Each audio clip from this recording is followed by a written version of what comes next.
Olá, a nossa saudação fraterna a todas, a todos que nos veem, nos ouvem nesses instantes através das plataformas digitais para mais essa atividade sobre a doutrina espírita, a qual nós, com muita alegria, somos vinculados.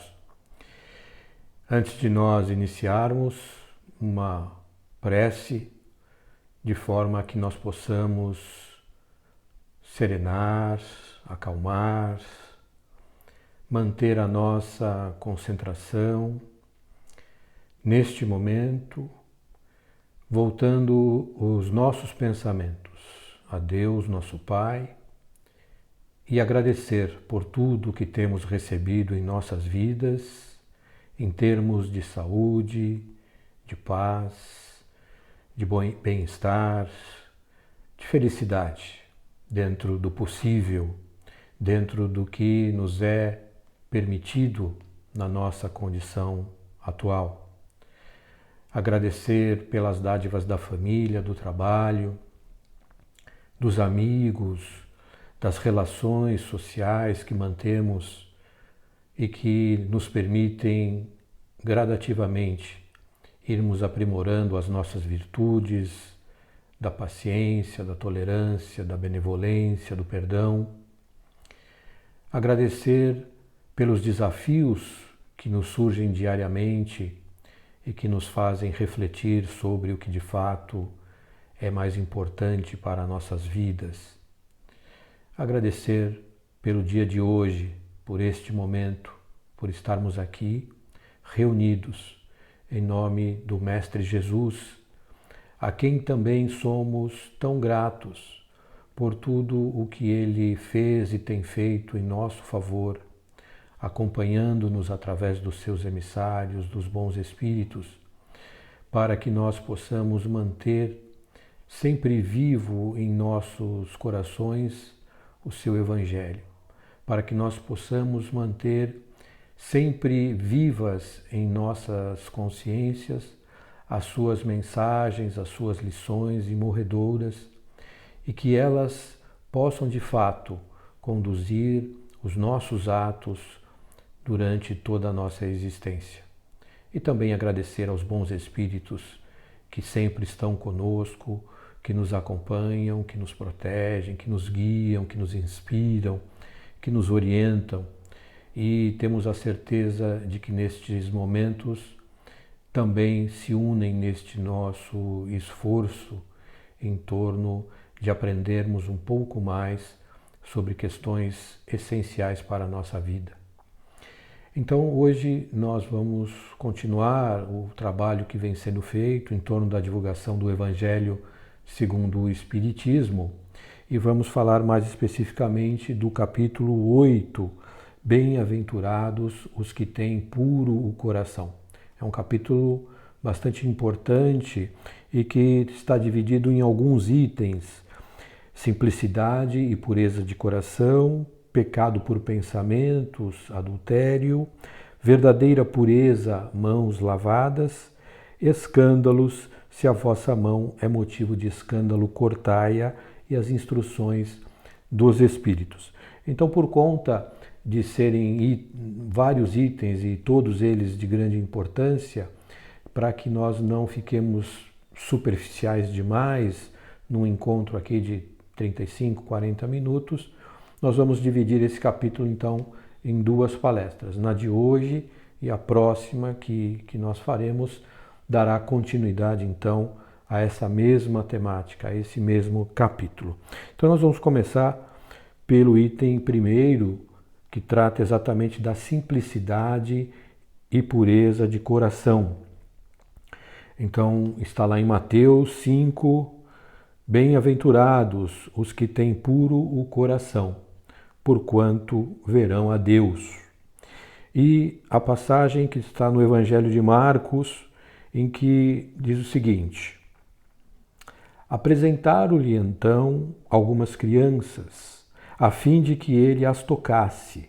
E, como seus discípulos afastassem com palavras ásperas os que lhe as apresentavam, Jesus, vendo isso, zangou-se e lhes disse: Deixai que venham a mim as criancinhas, e não as impeçais, porquanto o reino dos céus é para os que se lhes assemelham. Digo-vos em verdade que aquele que não receber o reino de Deus como uma criança, nele não entrará. E depois de as abraçar, abençoou-as, impondo-lhes as mãos.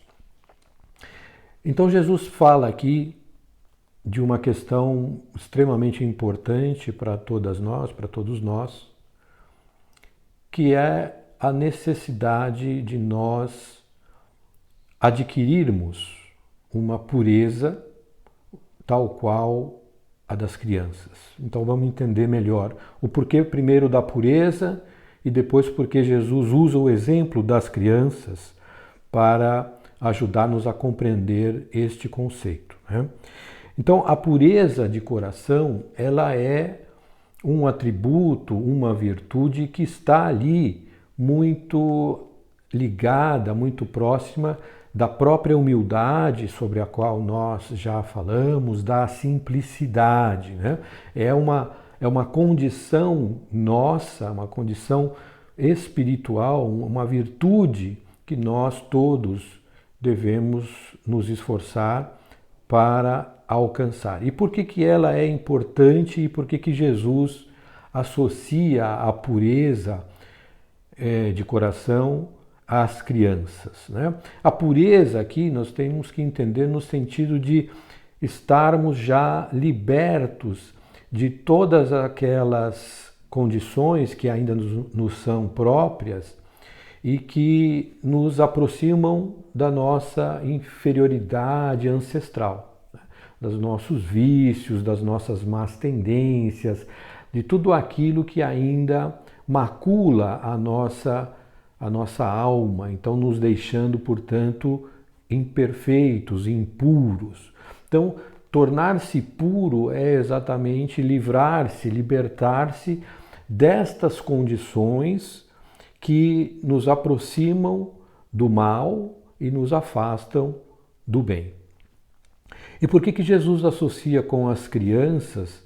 Porque dentro da doutrina espírita nós aprendemos que quem reencarna, quem volta à vida corporal, é um espírito milenar. Todos nós somos espíritos milenares que já vivemos inúmeras existências como reencarnados na Terra e, portanto, nós não somos crianças, né? A criança é apenas um estágio dentro da evolução biológica, da evolução do corpo material. Então, por que Jesus se refere às crianças, usa as crianças como um exemplo de pureza, se de fato ali, naquela criança, está habitando um espírito imortal que aqui na Terra, sabemos, nenhum de nós ainda alcançou tal estágio de pureza, tal estágio de perfeição moral, né? Então vamos entender que primeiro, a criança, ela necessariamente, né, o espírito quando reencarna, neste processo de retorno à vida material, ele passa por um processo necessário de adormecimento das suas faculdades, das suas memórias, porque é necessário que, ao voltar ao corpo físico, a um corpo frágil, né? O corpo da criança, do bebezinho, é um corpo frágil, que não tem ainda os seus órgãos materiais plenamente desenvolvidos, o espírito não poderia se expressar, se manifestar através de todas as suas condições intelectuais, de todas as suas habilidades. Esse corpinho ele não suportaria. Então é necessário essa redução, vamos dizer assim, da carga espiritual para o retorno, né? Para essa ligação entre o reencarnante, o espírito retornante e aquele corpo material que está sendo desenvolvido no útero materno, que depois vem à luz, que depois nasce e que durante alguns anos ainda estará em desenvolvimento. Então, é uma necessidade do processo de reencarnação, esse adormecimento das faculdades intelectuais, das habilidades todas do espírito. Além do que, não fosse essa uma necessidade do ponto de vista material, há uma necessidade também de que através deste esquecimento, através desse período em que o espírito ele terá adormecidas essas faculdades, essas suas tendências, esse seu caráter individual, permite que os pais, através da educação, através dos cuidados, através de toda a atenção que é de fato uma responsabilidade de mães e de pais para com as suas crianças, possam ir modificando, possam ir trabalhando, possam indo dando novos referenciais para esse espírito reencarnante, de modo que ele possa ir refazendo parte desses conteúdos negativos que todos nós trazemos ao voltar à vida material. Então é como se nós estivéssemos dando um reset no espírito, né? Como se nós apertássemos ali aquele botãozinho que retrocedesse a condição do aparelho, né? Do mecanismo, a uma situação original de fábrica, vamos dizer assim. E a partir desse reset, então, no processo educacional, ir corrigindo, ir melhorando, ir aprimorando algumas das nossas imperfeições, algumas das nossas condições ainda negativas. Evidentemente que numa única existência não é possível corrigir, refazer tudo que nós trazemos ainda de imperfeições, de impurezas, mas se houver no processo educacional até o final da primeira infância, por exemplo, por volta dos 7, 8 anos, este trabalho de educação moral por parte dos pais, dos familiares, e depois, já no avançar, né, da adolescência, da juventude, principalmente da idade madura, o espírito fizer escolhas boas, o espírito ele decidir adotar como prática na sua vida o bem, a fraternidade, o amor, a justiça, ele vai, sem dúvida nenhuma, nessa existência, avançar passos largos na sua evolução. Porque as escolhas são nossas.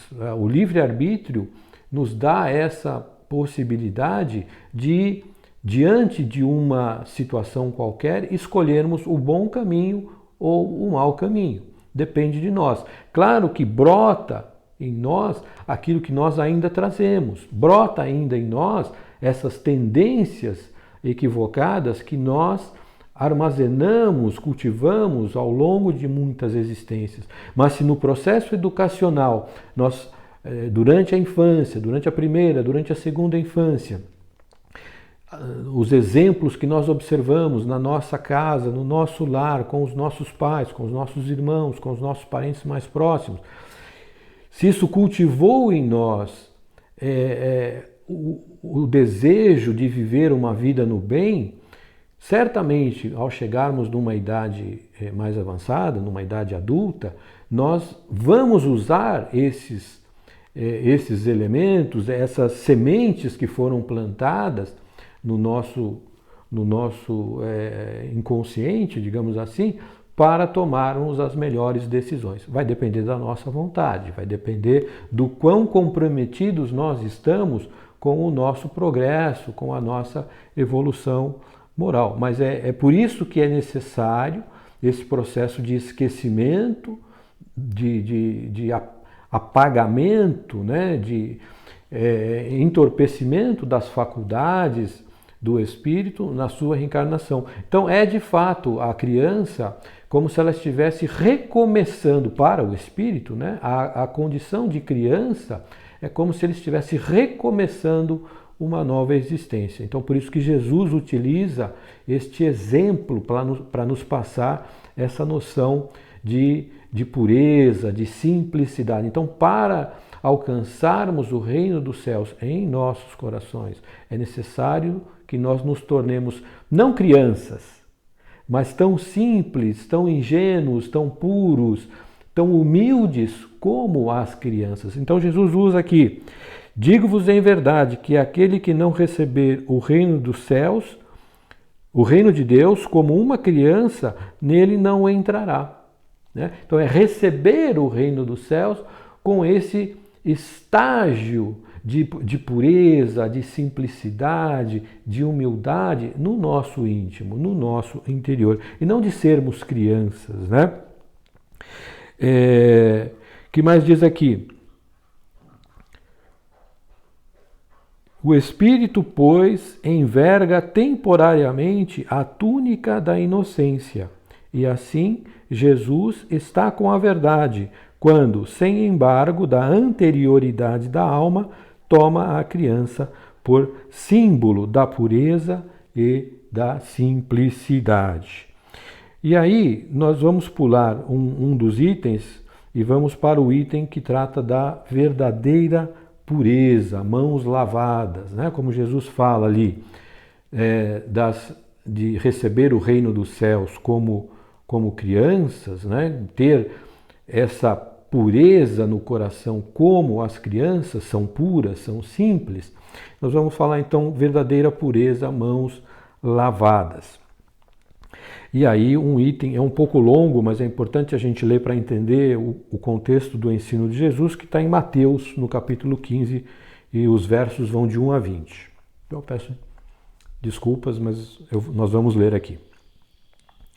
Então os escribas e os fariseus, que tinham vindo de Jerusalém, aproximaram-se de Jesus e lhe disseram: por que violam os teus discípulos a tradição dos antigos, uma vez que não lavam as mãos quando fazem as refeições? Jesus lhes respondeu: por que violais vós outros o mandamento de Deus para seguir a vossa tradição? Porque Deus pôs este mandamento: honrai a vosso pai e a vossa mãe. E este outro: seja punido de morte aquele que disser a seu pai ou a sua mãe palavras ultrajantes. E vós outros, no entanto, dizeis: aquele que haja dito a seu pai ou a sua mãe: toda a oferenda que faço a Deus vos é proveitosa, satisfaz a lei. Ainda que depois não honre nem assista a seu pai ou a sua mãe, tornam assim inútil o mandamento de Deus pela vossa tradição. Hipócritas, bem profetizou de vós Isaías quando disse: este povo me honra de lábios, mas conserva longe de mim o coração. É em vão que me honram, ensinando máximas e ordenações humanas. Depois, tendo chamado o povo, disse: escutai e compreendei bem isto. Não é o que entra na boca que macula o homem. O que sai da boca do homem é o que o macula. O que sai da boca procede do coração e é o que torna impuro o homem. Porquanto do coração é que partem os maus pensamentos, os assassínios, os adultérios, as fornicações, os latrocínios, os falsos testemunhos, as blasfêmias e as maledicências. Essas são as coisas que tornam impuro o homem. O comer sem haver lavado as mãos não é o que o torna impuro. Então, aproximando-se ele, disseram-lhe seus discípulos: sabeis que, ouvindo o que acabais de dizer, os fariseus se escandalizaram. Ele, porém, respondeu: arrancada será toda a planta que meu Pai Celestial não plantou. Deixai-os, são cegos que conduzem cegos. Se um cego conduz outro, caem ambos no fosso. Então, é uma passagem um pouco longa, mas muito profunda no seu conteúdo, porque quando Jesus, e em diversos momentos, ele foi questionado pelos fariseus, e aqui vamos entender os fariseus como sendo aqueles representantes da elite religiosa, política de Israel naquele tempo, eram os sacerdotes, né? Então, eles questionaram Jesus porque os seus discípulos, ao sentarem para fazer as refeições, não lavavam as mãos, que era um hábito, era uma recomendação dos códigos religiosos daquela época, né? Então Jesus diz, olha, vocês não estão sendo coerentes, porque vocês estão questionando alguém que senta para fazer as refeições sem lavar as mãos, mas vocês também não cumprem exatamente os mandamentos. Se existe um mandamento que determina honrar pai e mãe, e ainda mais, que condena à morte aquele filho, aquela filha que disser a seu pai ou a sua mãe palavras ultrajantes, e vocês fazem as suas oferendas no momento, né, do culto, e dizem que essa oferenda agrada a Deus e que esse agradar a Deus irá beneficiar os seus pais, mas que feito esse trabalho no templo, feita essa oferenda no templo, vocês não cumprem o mandamento assistindo a seus pais, cuidando de seus pais, provendo as necessidades dos seus pais, então vocês também não estão agindo da maneira adequada. Vocês estão muito preocupados com a aparência, muito preocupados com esses códigos de comportamento, de asseio, das coisas exteriores, das práticas exteriores, mas estão se esquecendo do que, na verdade, determinam os mandamentos, que é a prática, é a conduta moralizada, né?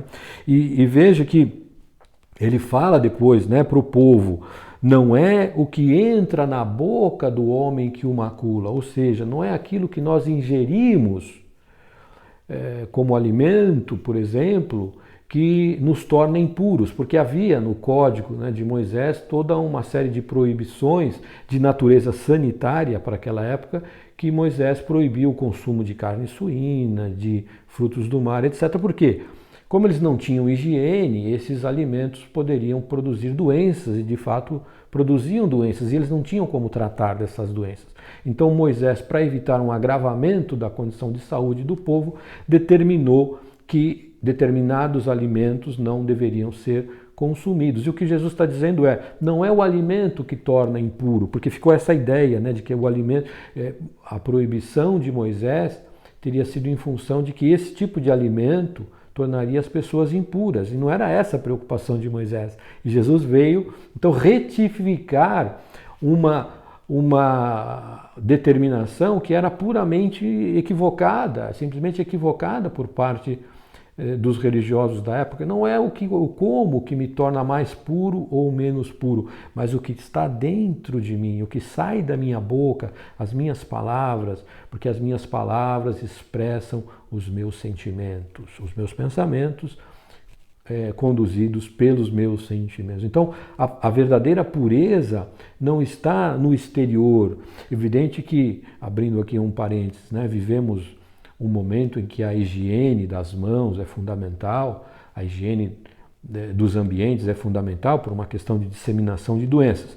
Mas, deixando de lado esse aspecto, o que Jesus está dizendo é a pureza. A pureza interior não depende da asepsia exterior, né? É claro que para os homens, desde muito tempo, sempre foi muito mais fácil acreditar que eles estariam agradando a Deus através de toda a ritualística, de todos os, né, de todo o aparato, de todas as religiões, porque é mais fácil você cumprir um ritual exterior do que se reformar intimamente.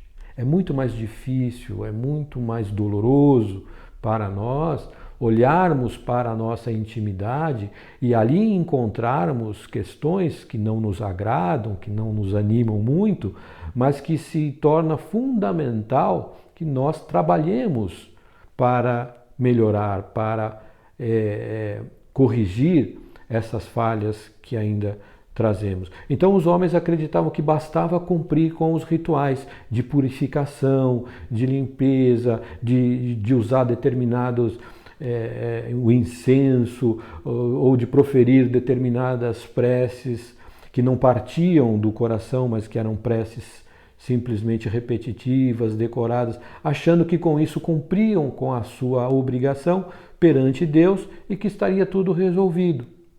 Então vamos imaginar algo nos dias de hoje, né? Eu sou um religioso, tenho lá a minha religião, então eu vou determinado dia na semana no templo, participo do culto, cumpro com as minhas obrigações ali no culto, faço os meus donativos, converso com o sacerdote, comungo, enfim, pronto, né? Executei a minha obrigação para com Deus e está tudo certo. Volto para minha casa, volto para o meu lar e continuo me comportando exatamente da mesma maneira.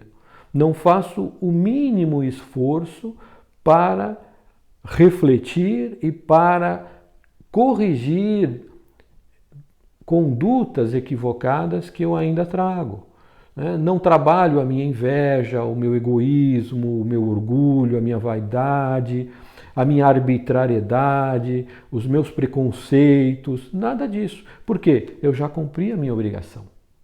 Eu já fui no templo, eu já fiz o que é determinado pela minha religião, estou quites com Deus. E vejamos, não é isso que Deus espera de nós. Deus nos criou para a felicidade, para a abundância, para o bem-estar. Mas para que nós alcancemos este estado interior de paz, de consciência, é necessário que nós adquiramos ou aprimoremos as virtudes que já trazemos em essência, que já estão, que desde a nossa criação se encontram em nós, mas é necessário desenvolvê-las, aprimorá-las. É como um músculo que, se nós não fazemos um exercício, ele se atrofia. Então nós precisamos fazer exercícios de humildade, exercícios de simplicidade, exercícios de pureza, exercícios de bondade, de benevolência, de tolerância, de perdão, para que essas virtudes se expandam, para que elas se tornem de fato a nossa realidade interior. É assim que nós alcançaremos o reino dos céus. Então não adianta, os rituais das religiões têm lá o seu mérito, a sua beleza, né? Os cânticos, as cerimônias, tudo isso é muito respeitável, ninguém está aqui condenando ou criticando de maneira nenhuma. Mas de nada serve toda essa ritualística se as criaturas não se modificam.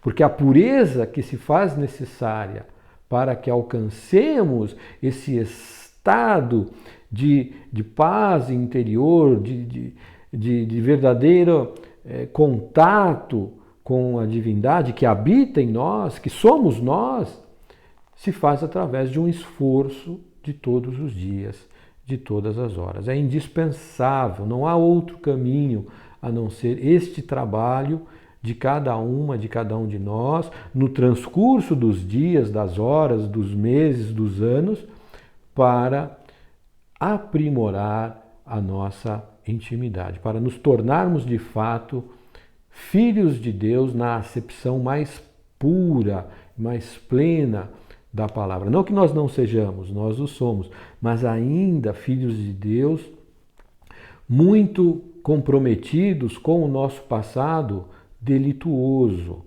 Delituoso em que sentido? No sentido em que nós falhamos com a lei do amor. No sentido em que, repetidas vezes, em outras existências, nós agimos por um impulso desses nossos defeitos morais, do nosso orgulho, do nosso egoísmo. E ao agirmos dessa maneira, causamos em quem estava à nossa volta dor, sofrimento, perdas, não é? Então, ao falharmos nessas condutas, na maneira de agir com os nossos semelhantes, nós acumulamos débitos perante a lei de Deus. Nós criamos todo uma conta corrente negativa, um saldo negativo, digamos assim, na nossa conta corrente espiritual, que precisará ser saudado, que precisará se tornar de negativo em positivo. E como que isso acontece? Exatamente através das provas e das expiações. Exatamente através das dificuldades que se nos apresentam em nossa vida e com as quais nós temos que lidar e as quais nós temos que suportar com paciência, com tolerância, com fé, com coragem, entendendo que não se trata de uma punição, de um castigo divino, mas da necessidade nossa de superarmos algo que nós mesmos causamos. O sofrimento de hoje, ele é a colheita de uma semeadura equivocada feita por nós no passado mais próximo, ainda nessa vida talvez, mas muitas vezes num passado muito remoto, muito distante da vida anterior ou de vidas anteriores. Não sabemos. Mas se estamos sofrendo, e todos estamos sofrendo, se estamos passando por situações angustiantes, difíceis, pesarosas, e todos estamos, todas estamos, isso é uma consequência natural dos atos equivocados nossos. Não é de ninguém mais. Não podemos imputar a quem quer que seja, mais próximo, mais distante, a uma autoridade, a razão do nosso sofrer, a razão do nosso pesar. Essas razões cabem exclusivamente a cada um de nós, a cada uma de nós. Por isso que Jesus nos ensina, então, que para alcançarmos esta condição de habitarmos o reino de Deus, ou dito de outra forma, para construirmos dentro de nós essa paz, esse equilíbrio, essa harmonia que podemos chamar do reino de Deus, é necessário que nós nos tornemos humildes, mansos, simples e puros, como se nos assemelhássemos a uma criança no sentido de que ela, enquanto criança, é essa expressão de simplicidade, de pureza. A criança é capaz de absorver com muito mais facilidade o que lhe é ensinado, de bom e de ruim, evidentemente. Mas ela tem, por ser criança, essa permeabilidade da sua personalidade, né? Então, vejam o tamanho e a importância da responsabilidade que temos enquanto mães, enquanto pais, enquanto tutores, enquanto responsáveis pela educação das crianças que nos são colocadas sob a guarda, sob a custódia, o que seja, né? Nós somos os instrumentos de Deus para semear naquele terreno fértil que é a criança, as sementes que no futuro se transformarão em frutos que darão a essa criança condições de viver de uma forma melhor, de ser menos infeliz, de se comprometer menos com a vida, menos com as leis de Deus. Os débitos do passado certamente terão que ser resgatados, mas é fundamental que nessa vida nós não acrescentemos novos débitos à nossa já tão negativa conta corrente no plano espiritual. Então hoje nós vamos tratar exatamente desses dois temas e no nosso próximo encontro nós completaremos, né, o que está no conteúdo desse capítulo Bem-aventurados os que têm puro o coração. De minha parte, agradecer a todos vocês pela paciência, pelo carinho, por estarmos aqui juntos e desejo a todas, a todos vocês, muita paz, muita saúde, muitas energias positivas e que Deus abençoe cada um, cada uma de nós, hoje e sempre. Fiquem em paz.